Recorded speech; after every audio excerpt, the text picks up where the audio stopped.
Hello, good morning or evening or afternoon, whenever you might be watching this live. I'm Lisa Mullis. I'm here to talk today about, is it a flop? Is it a bust? This is something that I hear from clients about, talking about like a lead magnet they've created, maybe a course they've created, an offer they've put out there, an email they've sent, and they're just not getting any sort of response from that and what's going on. So I hear this like fairly regularly. So I wanted to talk on this topic. If you happen to be joining me live, I'm using a streaming service. I can't see who's on the other side. I can just see like if somebody's there live with me. But you can pop in and say hello. It'd be great. Okay, so it's a bust.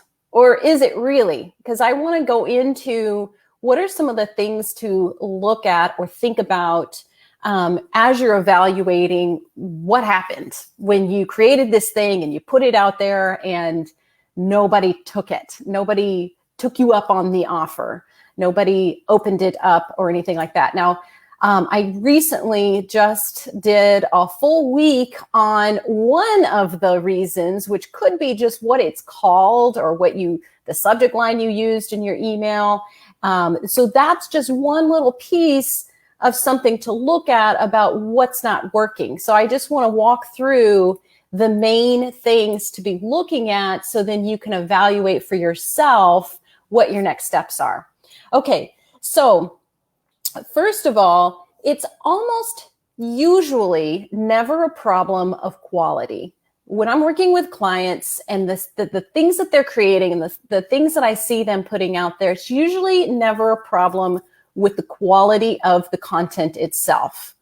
So to automatically make the assumption that just because nobody opened it up or read it or took you up on it or doesn't mean that it's that the thing that you created is bad. And it doesn't mean that you can't use it elsewhere. So I just want to start there with that because it's usually not an issue of quality. The three elements really that need to be present for somebody to, get that freebie from you or make that call, book a call with you. It's got to be the right message to the right person with the right offer. Or actually, I should probably reorder that. It's like the right offer with the right message to the right person. It doesn't matter, but these are the three main elements that have to factor into when it's a good fit or not. So let's talk about, first of all, right message, because this is where things happening a lot around. Maybe it's not just communicated clearly the value of it, the benefits of this thing that you have for someone. Also, so that's a big piece of it. Also, have you spent any time building trust, building a connection with the person on the other end of this thing? So the person who you've offered the course to, or the person you're asking, do you want my lead magnet? Have you spent any time there? And so that's just something to consider about the messaging and how you want to shape the messaging, is how much trust building there's been there. And also recognize that sometimes, actually many times, people need to hear that message more than once. So you may think like, oh, well, I put it out there, they know about it, and nobody came, nobody showed up, nobody got this thing, nobody bought this thing. That doesn't mean that it's bad or they don't want it. They may need another reminder. They may not have seen that first message. They may need to see multiple messages. Often that's the case. So that's the right message thing. The right person. So are you making an offer to someone who is, a good fit for the offer that you're making? So is this an ideal person for that offer? Or where are they in the buyer's journey. Now, the buyer's journey is something I talk about a lot because it's really critical to understand that there is a sort of stages that people go through when they're making a decision to take the next step. And so understanding where they're at on that buyer's journey is part of understanding who they are and what they're thinking about and what do they need and what do they, what problems are they confronted with right now, and is the thing that you're offering solving those things? So that has a big part to play with the right person, because you may be talking to the right audience, but it may be that talking about something or offering something to someone at a different stage, like there's a mismatch there. And that leads me to the third element, which is the right offer. So understanding where they are in that buyer's journey is a big piece of it. And then like drilling down from there is understanding what do they need. And this is where market research comes into play. Now, I know market research sounds like kind of jargony, not very fun, but it can actually be quite simple to do market research. It's just really honestly a matter of asking questions. If you've got people that you can ask questions around and see, like, what is your situation right now? What are the things that you're dealing with in relation to the work that you're doing and the things that you have and the way that you're serving? So that can give you some great insight right there, just having conversations. But you can also just do desktop research by Googling things, checking in Amazon. There's lots of places like that, going on to Quora, and just seeing how are people talking about what they need and want and what they're dealing with right now. And just understanding, how what you've created is fitting into that. How is that either answering a question they have or solving a problem that they have? So that will help you shape that offer. Also, have you created steps for them for this offer? So let's take the example of selling a course. Like you've created this course and then nobody bought it.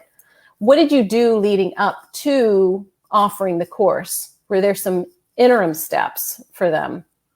And this also tracks back to the buyer's journey. So again, understanding where they are and what that looks like for them at each stage and what kind of information they need.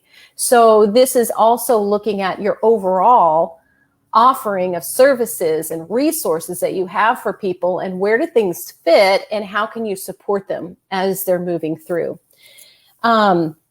And then the last big piece, which is something that I mentioned in the beginning, is did you demonstrate the value of the thing that you're offering or the service that you have, that whatever it is that you're trying to get people to sign up for, to buy in for. Have you really demonstrated what that real value is? Have you talked about the benefits? Have you talked about the outcomes? That's huge. And that circles me right back to the beginning with message. So again, just to summarize, when it comes to creating something and putting something out there, and maybe it seems like, this is not working, nobody's wanting it. It is either an issue of right message, right person, right offer. It's one of those combinations of three. And sometimes what happens is people are trying to tweak all three areas, or they just make the assumption that the thing itself that was created is no good. And that's simply not true.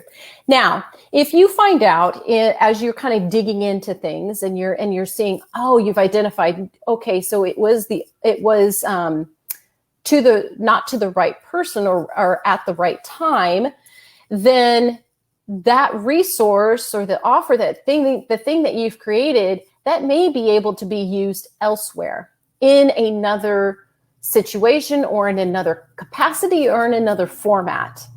So that's the cool thing about all of this is, usually whatever it is that you've created, maybe it's not working in its current format to the people that you're currently presenting it to, but there's still so much value there, and it could be repurposed or positioned a little differently.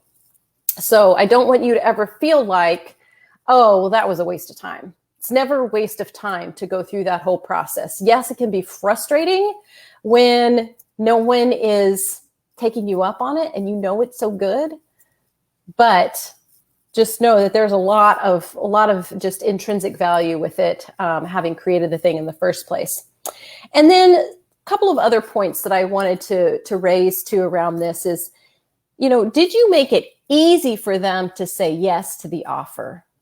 Where might you have introduced unnecessarily friction? And I've talked about friction happens verbally, it happens visually, it happens technically. So if there's, if it is hard at any point in time through that to say yes, simply because it's just like a wonky sign-up process, or links were broken, or things like that, that could be the reason too. So definitely looking at how easy are you making it for people to say yes and take you up on that offer.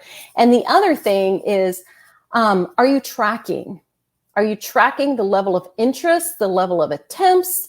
Are you even following up? In some situations, you may have, let's say, again, for a course or a program, if, someone didn't join, if someone didn't buy, sometimes there's opportunities to ask, why not?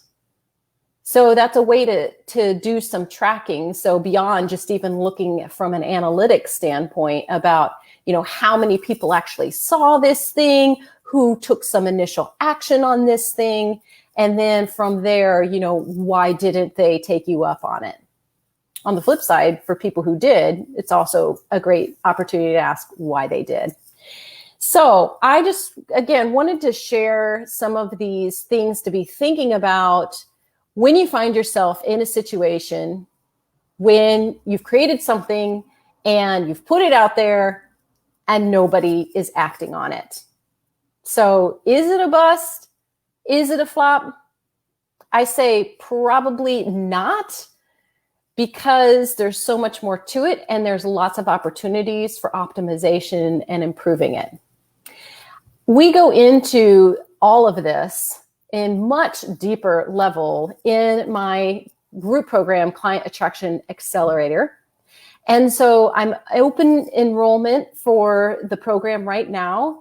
If you would like to learn more about it, if you'd like to just even look at what you are doing right now with something that you're working on, something that you've created that is really good, and you really want people to be stepping into that, but it's not happening, then I would love to invite you to have a free strategy session with me. It's called my Message Momentum Strategy Session. I'm going to put a link in the post here. In fact, let me just copy that over right now. So if you'd like to talk more about what's going on with you around something that you've created that may be not working, this would be a great chance to do that.